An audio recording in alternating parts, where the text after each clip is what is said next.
And now for something completely different. Hi, my name is Annie Grossman, and I'm a dog trainer.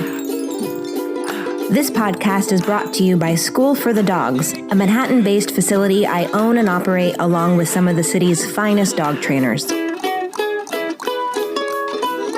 During this podcast, we'll be answering your questions, geeking out on animal behavior, discussing pet trends, and interviewing industry experts. Welcome to School for the Dogs podcast.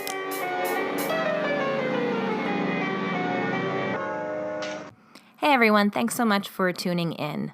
Today I wanted to talk about one of the main reasons that people contact a dog trainer, especially when people get a new puppy, and that is they want their dog to know where he should and should not pee and poop. Now, I am going to talk in particular about how to work on training a puppy, but most of the tips I'm going to give could be applied to older dogs as well, whether it's a new dog in your household or a dog that just needs a refresher course.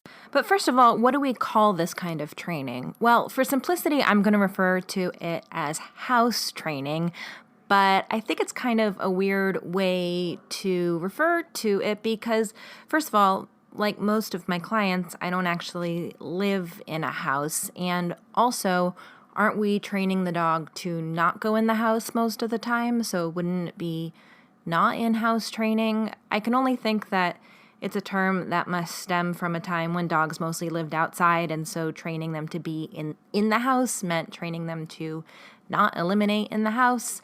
But actually, in advance of doing this episode, I tried to research a little bit the origins of different ways that people have referred to what we're calling house training.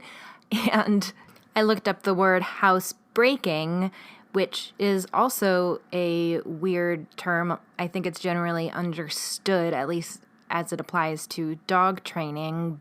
But, I mean, if you're breaking in something, you're kind of like doing something to the thing, right? Like you break in a pair of shoes, or I guess you break a horse. That's another training term, but you're not doing anything really to your house, although maybe you are, because I am going to suggest some ways that you can set up your home to help with house training. But still, house breaking, I don't know, it's kind of weird, right? So I put it in to Google's Ngram search tools, which shows when and where and how words have been used. And as far as I can tell, it looks like up until maybe like the mid-1900s, housebreaking really referred to breaking into a house. It didn't really have anything to do with dogs. And that's still a definition found in many dictionaries. But then I looked it up in the online dictionary, oxforddictionaries.com, and it gives the definition: housebreak, verb, housebroken, train a pet to urinate and defecate outside the house or only in a special place. Semicolon, house train. And then the example it gives is an elephant is exceedingly difficult to housebreak. And I mean, why are you trying to teach an elephant to not pee or poop in your house? Why do you have an elephant in your house to begin with? And I mean, talk about breaking things. It just doesn't make any sense. Anyway, I've also heard it called elimination training. I like that term, although I wonder if it sounds a little bit like dog training jargon. I'm not sure. Anyway, for simplicity, I'm going to call it house training. But do me a favor, and if you have a better idea of how we can refer to house training, I am all for rebranding this kind of training with a new term. Please tell me. I really want to hear your ideas. Facebook is a great way to reach out. We have a Facebook group, facebook.com/group/School for the Dogs. And one other thing that I wanted to mention before I delve deeply into how to get your dog to pee and poop where you want them to go is that place where you want them to go may not necessarily be outside. I have had plenty of clients who, for one reason or another, need their dog to go inside, either all of the time or some of the time.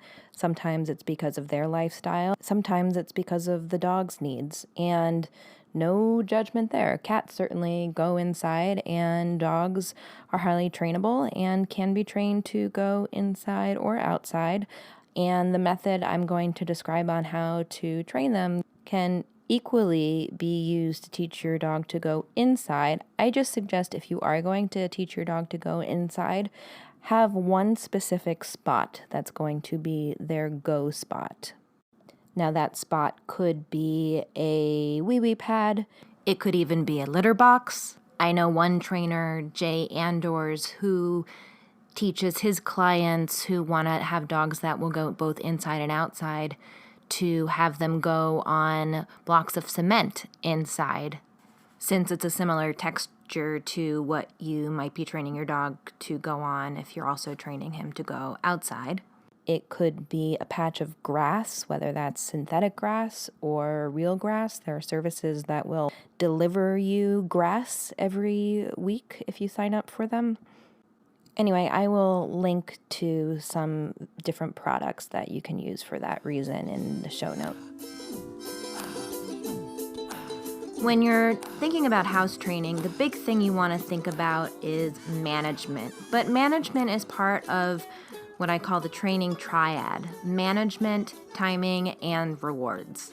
I'm going to talk about how all three of those things factor into house training, but management is the real biggie when it comes to teaching dogs where you want them to go.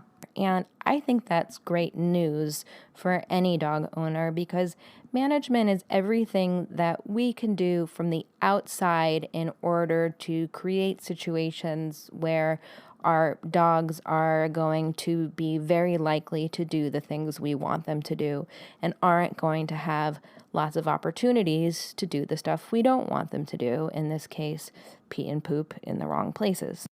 The most important thing you want to manage when you're dealing with house training is your dog's space. Literally, where is your dog physically spending his time?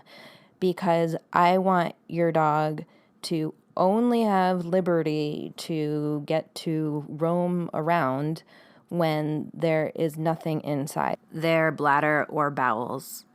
Jean Donaldson, in the excellent book The Culture Clash, says in her home, only empty dogs get to play frisbee. And I think that's a good thing to remember. Your dog should not get to roam around your home unless they are empty. Ultimately, you'll be able to use the opportunity to let them have some freedom inside of your home as a reward that can positively reinforce good housebreaking. Up until that point, you're going to want to take every opportunity to physically manage where your dog is spending his time, so that when he does have to go, he is in the appropriate spot, be that outside on a leash on the street, or on your deck, or in your yard, or on your balcony, or on a wee-wee pad inside. So we really want to put some thought into where our dog is spending his time in order to set him up for success. And recently I had a little spell of being sick, and it occurred to me that when you're sick to your stomach, it's a little bit like housebreaking in that it's a moment where you're trying to set yourself up for success and not to fail. Failing being puking or pooping anywhere other than the bathroom or maybe a plastic bag. It's a moment where we're really tuned into managing our own space and where we're spending time as it relates to our bodily functions. If you've ever been sick to your stomach, you probably have found yourself camped out in the bathroom, maybe even bringing a pillow into the bathroom and sleeping on the bathroom floor, not because it's comfortable, but by limiting your sphere. So you want to set up your dog's life so that similarly, they're going to be in the right spot at the right time. Of course, the big difference is it's inherently punishing for us to puke anywhere other than the toilet. It's something that nobody wants to do in the wrong spot, whereas to a dog, peeing or pooping really anywhere is inherently reinforcing. As we all know, peeing and pooping just feels good. And that's why it's so important that right off the bat, we start out having them pee and poop in the places we want them to go, because it's going to be inherently reinforcing when they're going in those appropriate spots. So the number one management tool that I suggest to clients, especially with a new puppy, is a crate. And I think a crate should not be much larger than your dog. And there are a few reasons for this. One, your dog probably won't pee and poop in his or her crate if it's not very large. It's kind of like you want them to think of it as a studio apartment where they have to spend all their time. So if it gets too messy, it's going to be sucky for them.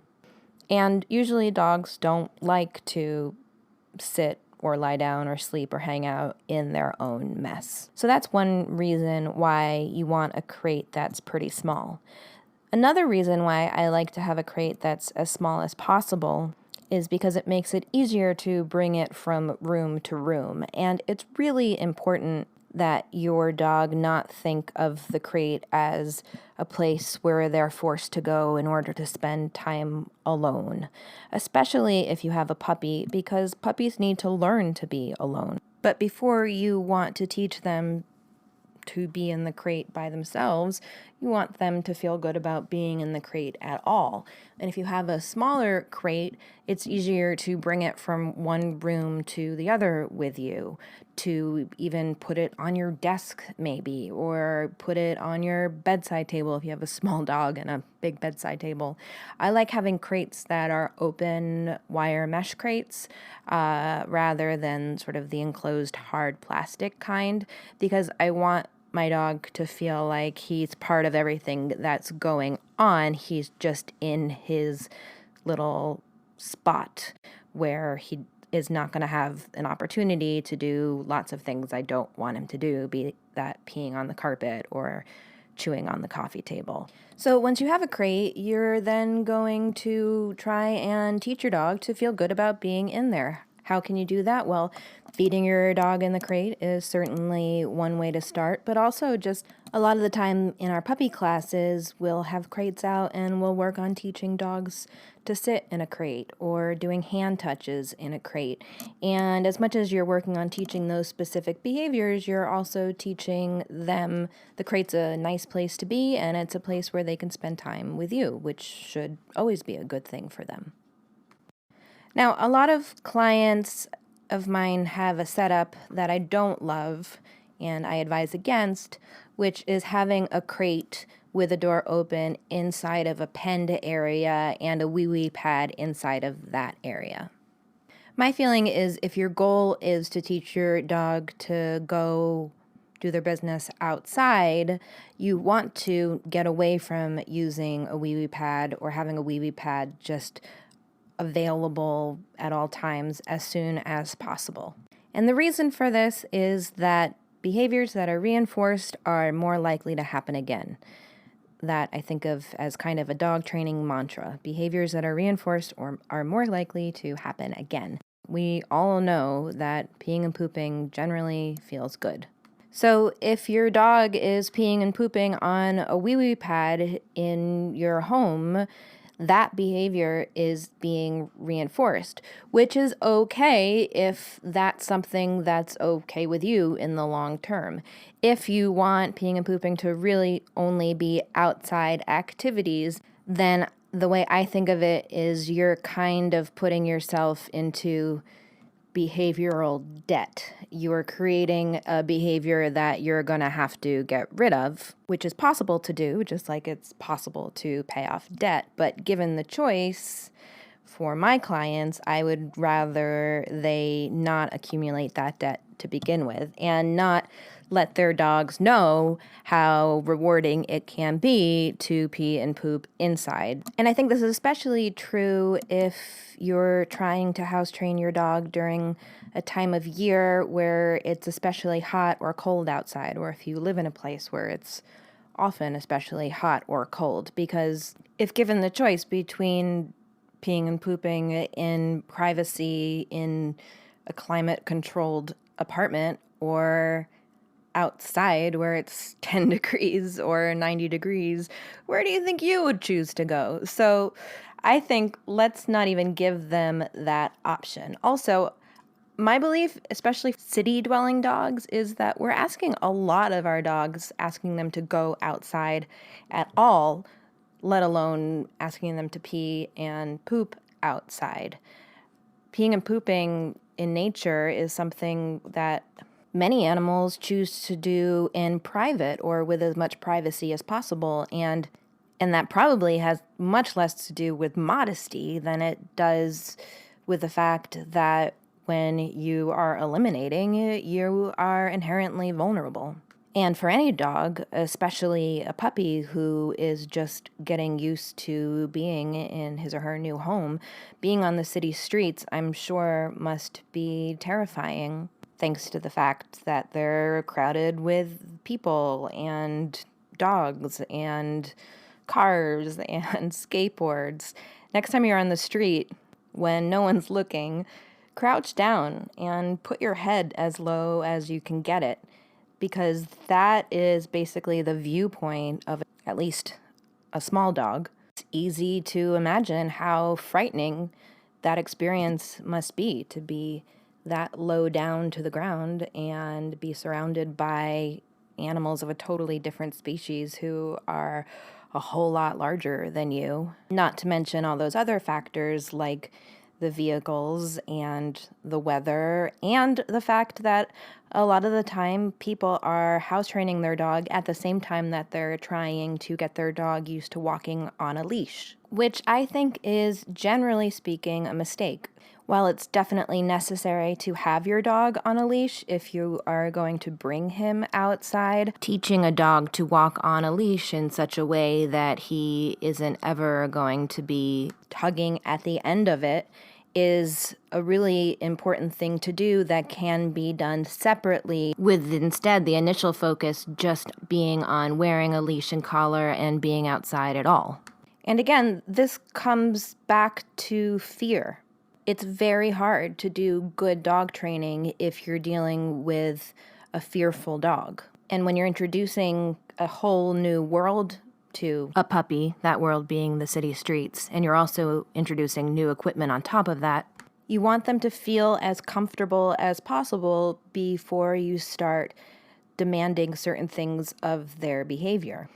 Too often, I think what happens is we put a collar on the puppy, maybe the first time the puppy's ever worn a collar. We attach a leash to that collar, we bring them outside, we put them on the sidewalk, and we expect them to walk down the street and take a pee and a poop. Fortunately, dogs are highly adaptable, and plenty of dogs can do all of this first time out the gate with no problem. But for the rest of the dogs out there, I think that we're asking a lot, and we need to acknowledge that. And we need to first work at making them feel comfortable outside before we start worrying about how they're performing on the leash outside. So my suggestion is to use a leash like you use a seatbelt. You're not going to drive like crazy because you're wearing a seatbelt. It's there just in case, and especially when you have a young puppy on the street, you should not even have to use that leash a little bit. It should really just be there in case of an emergency. And there really shouldn't be a lot of walking going on in any case if we're working with a puppy here. If it's possible for you to carry your puppy from inside your home to an appropriate place for them to pee and poop outside, I suggest doing that because, again, if they have the opportunity to pee or poop on the way to where you're going, that behavior is only going to be reinforced and only going to be more likely to happen again in the future. So I don't want them to have the chance to pee in the hallway or in the lobby. So anyway, you have your dog inside. You decide it's time to give them a chance to go potty. Again, all these stupid euphemisms. Potty, go to the bathroom, whatever you want to call it. The crate is going to help you figure out when to take them out, because usually coming out of the crate is a great precursor to having to pee or poop. Again, this is a big reason to be using the crate. If your dog's in the crate, you know that when he comes out, he's going to have to go. And I should say that when it comes to managing your dog's space and really how they're spending their time in this way, a crate is not the only option. A simple bag can do the same job if you're dealing with a small puppy. It doesn't even have to be an official dog carrying bag. Any tote bag might do the job. Just the idea is you want your dog to be with you. You want to know exactly what your dog is doing because you don't want him going to the other room to eliminate. You can also tether your dog. Again, you don't want them to practice being at the end of that tether. So committing to tethering your dog to you might mean having to move a lot with the dog so that you don't get to that taut line place. But if he's tethered to you, you're going to really be able to see the clues he's giving when he has to. Some dogs will start sniffing the ground a lot. Some dogs will start spinning. Some dogs will cry.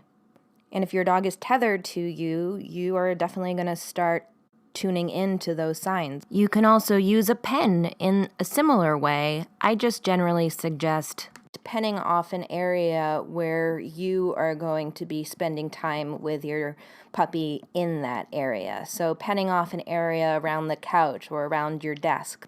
You just want it to be an area that's small enough so that you're well aware of whatever it is your dog is doing. So if he does start to give signals that he needs to pee or poop, you are going to be able to put him in the right spot right away.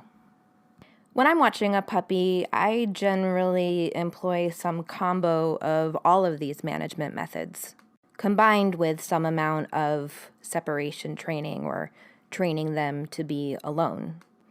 But that, too, I think, should not necessarily be your first area of focus if you have a puppy or any new rescue dog. Because, again, sometimes I think we end up asking too much of our puppies or new dogs in our homes. We're asking them to be physically in a brand new spot, maybe an environment that's very different than anything they've ever known before. We're asking them to accept things from new people. We're asking them possibly to coexist with other animals that are new to them. And we might be asking them also to spend time in some kind of confined area, which may also be something completely new. Now, of course, some dogs are totally fine being alone right off the bat, but a lot of them aren't. Dogs are very social animals, which is, of course, part of the reason why we love them so much. So I think it's important to try and spend a lot of time with your new dog in those first weeks whenever possible. And if you're not able to be there, then to hire someone. Because again, so much about housebreaking is about managing their environment, and their environment's a lot easier to manage, and it's easier to make them feel more comfortable in their environment if you or someone is actually there overseeing it. Now, we've talked a lot about management. The second part of the all-important training triad is timing. And timing is certainly crucial when it comes to getting your dog out at appropriate intervals. How are you going to figure out the timing of those intervals? Well, I usually suggest aiming for 6 walks a day. Actually, let me rephrase that. I suggest that your dog get 6 pee or poop opportunities a day. Now, this might sound like a lot, but the secret is that it should really not amount to more than 10 or 15 minutes total a day, meaning that most of your walks should only be 2 or 3 minutes long. Now, if you have a puppy, you might have one of those outings be a longer trip. Again, though, that would mostly be you carrying your dog, but bringing them somewhere new, be it a friend's house or into the shopping mall, or take them to a puppy play date, or take them on the subway. So you might have one socialization outing a day, but the rest of your outings should really be about peeing and pooping. It's not about learning how to walk on leash. It's not about saying hi to every other dog on the street. It's about you giving them an opportunity to do their important business. And remember, inside, they've been in the crate. They've been in a bag. They've been under your arm. They've been on your lap. They've been in a penned area with you. Ideally, they shouldn't have had an opportunity to pee or poop. But now you're outside and you're putting them down on an appropriate place where they can go, and you're giving them the chance to do this thing, which is going to feel really good. And actually might even help them learn to feel good about being outside, because what association are they going to make? Wow, when I'm outside here, this is where I get to do that pee and poop thing, and pee and pooping sure feels good. Now, you might have to do a little bit of experimenting to find a place where your dog wants to go. This is especially true if you live on a very busy street. A busy street is very likely to be distracting, if not scary.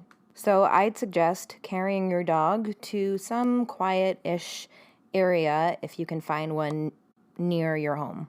You might also want to experiment with different surfaces. A lot of dogs like to pee on things that are soft. A lot of dogs will go if you can find some sort of grassy patch outside. But you can try other textures too. I know some dogs who like to go on manhole covers or even grates. Although you might want to think about what's under that grate, as I know some building supers who are pretty annoyed about dogs peeing and pooping on grates. Because guess who has to clean up? You can also try in between two parked cars. Some dogs seem to like having a little kind of private stall in that way. And once you try these new surfaces, new places outside, give your dog a second to sniff around. Sniffing is often a precursor to going, so let them do that. Again, though, I don't want you going too far from your home, because these walks should be really short. And there are two reasons why I think house training should be about lots of short walks rather than a handful of longer ones. The first reason is that, like I said, being outside can be really overwhelming for a lot of dogs, being on the city streets especially. So I'd rather you introduce a puppy to the city streets in lots of small doses. Because if being outside is stressful, then the whole process of going outside, like physically relieving themselves outside, is going to be harder, but also all the things that lead up to going outside are going to become difficult for the dog. And I want it to become second nature to your dog. How do you make something second nature? Well, it certainly helps if you do it a lot. So I want your dog to have lots of practice of the simple act of being taken outside and coming back in, and being taken outside and coming back in. It's going to make the whole experience overall less scary, just more routine. And if they are nervous about being outside for a shorter period is certainly going to be easier for them to manage than being outside for a longer period. But even more than that, the reason I want you to make these walks nice and short is because I want your dog not only to learn I have to pee and poop outside, but I want them to learn I have to pee and poop outside as soon as we get outside. Because why not? If you can teach your dog that simply going outside is a cue to go potty, why wouldn't you? Because there's going to be times when it's awful outside. It's really hot, or it's really cold, or it's really windy, or there are going to be times when you're late for a meeting, or you're really tired, or for whatever reason, you want your dog to go right away so you don't have to take them for a long walk. This doesn't mean that you can't take your dog for a long walk. You certainly can. But I'd rather you have a dog that goes pee and poop right away, and then the reward for that can be a nice long walk. Or I should say it depends on the dog. For some dogs, the more rewarding thing might be to go back inside. You have to figure that out about your dog. Rather than having a dog that thinks, we go out, we walk around, I sniff lots, we stroll, and then when I feel like it, I pee or poop, right? So how are you going to make that happen? Well, you're not going to take your dog on those long walks unless he has peed or pooped right away. So you're going to carry your dog out, put him down in ideally a spot where he's gone before, figure out whatever that texture is that he likes to go on. Give him a minute to sniff around, maybe 2 minutes. If he doesn't go, you're going to scoop him up and bring him back inside. Then when you're inside, he's going to go back in the crate, or he's going to go in that penned area with you, or you're going to carry him, or you're going to tether him to you. But you're going to do whatever you need to do management-wise to make sure that he doesn't have the chance to go until you're ready to take him out again. Now, during that interim period, your dog does not have to be confined. In fact, playing a game of tug or doing some training are good ways to get their insides moving in such a way that they may be more likely to go when you get them out again half an hour later or so. I just want you actively with your dog during this period, actively supervising him, so that he doesn't sneak off and go when you're not looking. Of course, mistakes might happen. It's not a big deal. If you catch your dog peeing or pooping where he shouldn't, I suggest you just let him finish. I know some trainers suggest picking up the dog when they're peeing or pooping and putting them where you want them to be. And I'm not aware of any scientific research that's been done on these two approaches, but the reason I think it's better to just let the dog finish what he's doing rather than interrupting him is because, like I said, I think peeing and pooping leaves any animal in a rather vulnerable state. And if you're vulnerable, you're extra likely to be scared. And the last thing I want my dog to feel is scared about peeing and pooping in front of me. So I'd rather just not even acknowledge that it's happening and then clean it up as best I can. And you want to make sure to use an enzymatic-based cleaner. Nature's Miracle is probably the one that most people know best. At School for the Dogs, we like to use a product called Anti-Icky Poo, which actually uses a combo of enzymes and live bacteria to get rid of the pee and poop smell. We have it in our shop and also online at storeforthedogs.com. You really do want to clean it well because even if you can't smell it anymore, they can smell it. And if your goal is to have them not go in your home, then you definitely want to get rid of any reminder that that was ever anything that they did to begin with. And if they make a mistake, again, I really don't want my dog to have any fears about peeing and pooping in front of me because he's going to have to do a lot of peeing and pooping in front of me during his lifetime. So if I catch him having an accident, I'm not even going to scold him.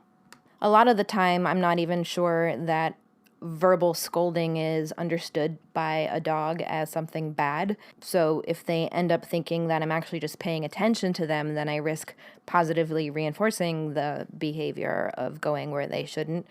But even if I am successfully punishing them, I'm not sure that that dog knows he's being punished for peeing or pooping where he shouldn't. He might think not only that peeing and pooping in front of me is bad, but he might also think that hanging out on this rug is bad, or that the police siren that he happened to hear at that same moment is bad. That's really a big problem of attempting to use really any kind of punishment in dog training is that because we don't ever know exactly what's going on in a dog's mind, we can never be sure what associations he's making, and often it's possible that the associations he's making may not relate to the thing that we think we're punishing him for. It's actually a case where punishment, in theory, should work better with people than with dogs in that we have language that we can use with each other to be very specific about what we're punishing someone for. Although, in my opinion, we still don't use punishment very effectively with each other. But I don't want to get too off topic. We're talking about pee and poop here. So you've brought your dog outside. You've brought them to a couple different surfaces to see what they like to pee and poop on. They didn't go within the first 2 or 3 minutes. You picked your puppy up, brought him back upstairs, crated him for a little while, or at least monitored him very closely. Then you're going to bring him back downstairs. You're going to bring him back to that spot where he's gone before, perhaps, or else you're going to keep experimenting with new surfaces, new textures, new spots around your neighborhood. And lo and behold, he's going to go. And it's going to be super exciting. So now what are you going to do? Well, after you finish Snapchatting it and Instagramming it and texting all your friends about this miraculous moment, take note. Take note of where you are, what surface did your dog go on, what is the environment like, what did your dog do prior to peeing and pooping? Did he give you any clues he was going to go? Because all of it now is a cue to your dog. This is now what your dog's bathroom looks like to him. Every time your dog learns something, he learns it in a very specific way, in a very specific context. And the whole process of learning is the process of generalizing. Oh, this works in this situation and also works in that situation. It's like when you're learning to read, you learn, oh, this letter sounds like this in this word, and it also sounds like this in that word. And a cue is simply some kind of indication we perceive that some behavior is going to work, is going to be successful. It's like a traffic light. You know how to hit the brakes on your car, but a red light is a cue telling you when it's a good idea to do that behavior. So everything in your dog's environment that he was able to perceive that preceded him peeing or pooping effectively acted as cues. I recently wrote a blog post, which I'll put in the show notes, and you can find it at schoolforthedogs.com, on teaching your dog to go using a verbal cue. I think the one I use in the blog post is business time, but you could say go potty or go pee or whatever you want. But it's a pretty simple process, especially if you have a dog who already knows to go outside. But someone asked me, what's the cue you use with your dog, Amos? And I had to admit I don't use a cue word, but that's because for him, going outside is the cue. Just being on a leash on the city streets, he knows as soon as we hit that pavement, he has to go. And a cue doesn't have to be a specific word or sound or gesture. Environments are certainly cues as well. This brings us to the third part of our training triad, which is rewards. The good news is you don't even have to really reward this behavior in any specific way because, as I said, it's an inherently rewarding thing to pee or poop. And you're also going to reinforce the behavior by whatever you do immediately after he pees or poops.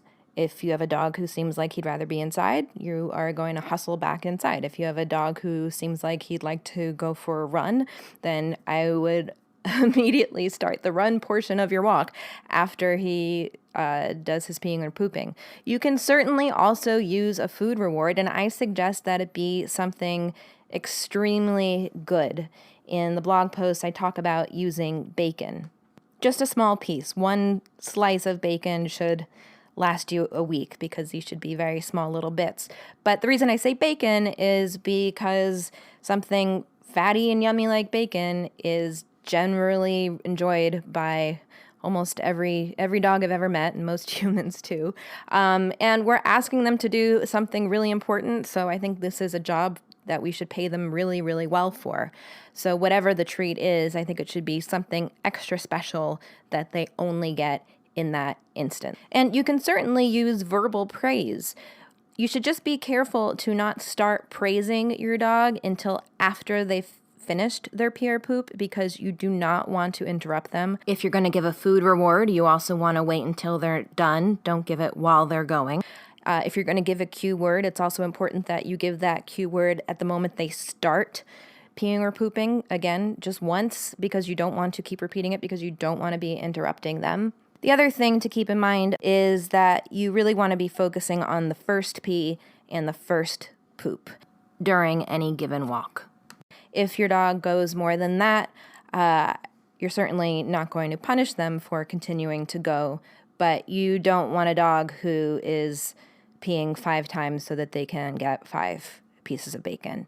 Now, if you have a dog who you want to pee and poop inside, either all of the time or some of the time, or in a yard or say on your roof, you're basically going to follow the same procedures that I've outlined here. The only difference is instead of picking your dog up and bringing him outside to the street on a leash, you are going to take your dog on kind of a walk to the wee-wee pad. or to the yard or to the roof. You don't have to have them on leash when you do this, but you do want to make sure that you're doing it on some sort of schedule and not letting them have the opportunities to go in the wrong spots during the other times of day, using your management tools, your crate, your pen, your tethering. You're also not going to bring him to the yard or to the wee-wee pad or whatever and then walk away. You want to make sure you're there so that you can perceive the cues, so that you can give a cue if you're going to be giving a verbal cue, and most importantly, so that you can be there to note if he goes, and so that you can reward the going with bacon or praise or play or whatever it is you're going to use as a really awesome reward. Now, often puppy owners start by having their puppies go pee or poop inside on a wee-wee pad, and then they transition to taking them outside. And this is usually because puppy owners are cautioned by their vets or by what they've read on the internet to not let their puppy out until they've had at least 3 rounds of their puppy shot. Some people will also wait for their puppy to get their rabies shot, and by the time they get all these shots done, the puppy might be 14, 16, 18 weeks old. So frequently people will get a puppy when a puppy is 8 or 10 or 12 weeks, and then the puppy will spend 4 weeks or so practicing this behavior of peeing or pooping inside on a wee-wee pad. Now, my feeling is that it's better to get a puppy out on the early side rather than wait too long, because the socialization window is very short and very important, and during that period, not only do we want to introduce our puppies to things like the city streets, but we also really want to start solidifying the important behaviors that we're going to expect from them, like peeing and pooping outside. And we don't want them to develop habits that we're going to later try and get rid of, habits like peeing and pooping inside. And like I said, so much of learning is about generalizing, and a dog can make the generalization, oh, peeing on this little soft square thing on the ground feels really good. Peeing on that larger soft square thing on the ground is also going to feel really good. And then you have a dog who is peeing on your bath mat and peeing on your carpets, and you're bringing your dog over to your in-laws' place, and your in-laws have wall-to-wall carpeting, and your dog is just like, oh my God, this is the biggest wee-wee pad I've ever seen.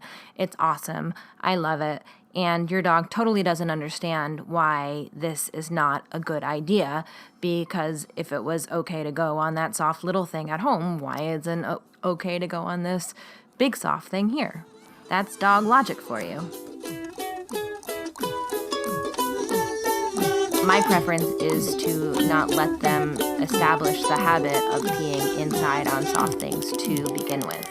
So my suggestion is to forego wee-wee pads altogether.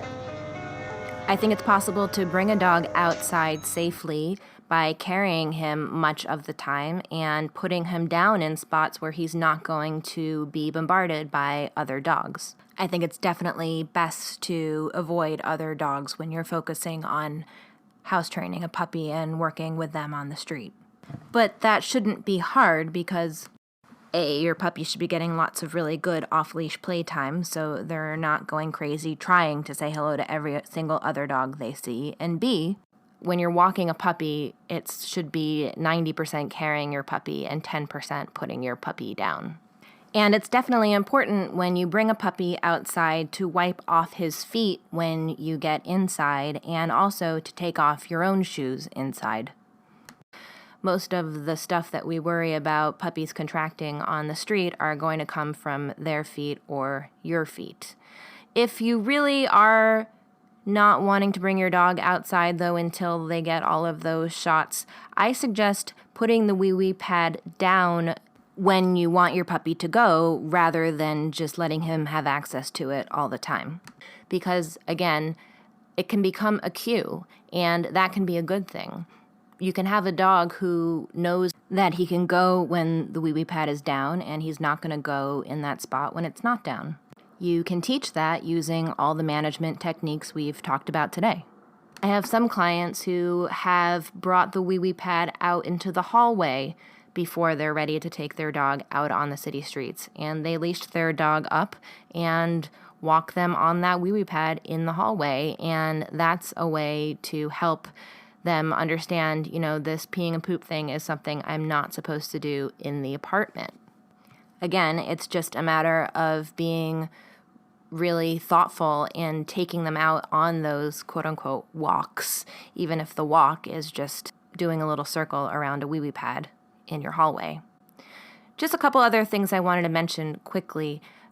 Definitely keeping a schedule is important, and that schedule doesn't necessarily have to be the same exact schedule day to day. I know that I have a lot of clients who live busy lives and they don't have super predictable schedules, but you can still get a sense of when your dog is going to have to go if you start keeping a log of when you have fed him and when he has eliminated. There's an app I really like called Puddle and Pile. I will also link to this in the show notes. And you can tap it when your dog pees, when your dog poops, and when you feed your dog, and it starts to learn their timing for you. So it'll start reminding you, hey, it's been X number of hours since you fed your dog. You should probably give him a chance to go. And every dog is different. Some dogs will pee and poop right away after they eat. Some dogs it's going to take a little while. You're going to have to figure that out about your dog. But this app, I find, certainly can help, or just a simple log. And I'll put a PDF to the house training log that we use at School for the Dog in the show notes as well. The last thing I wanted to mention is that what you put in your dog is going to affect what comes out of your dog. And in the next episode, I'm going to be interviewing my good friend Hannah from Evermore Pet Food, and she and I are going to talk about how the food you feed can affect your dog's house training. The first thing I suggest to any client when they are experiencing any kind of house training plateau or hurdles is to switch up the food.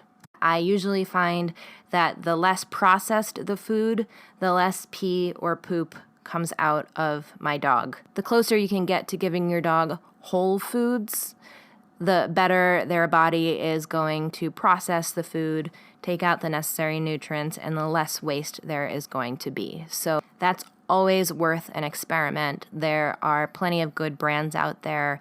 I would suggest going to the frozen food section of your pet store and checking out what they have there that has the fewest possible ingredients, and see if that makes any difference in the amount of waste that's coming out of your dog.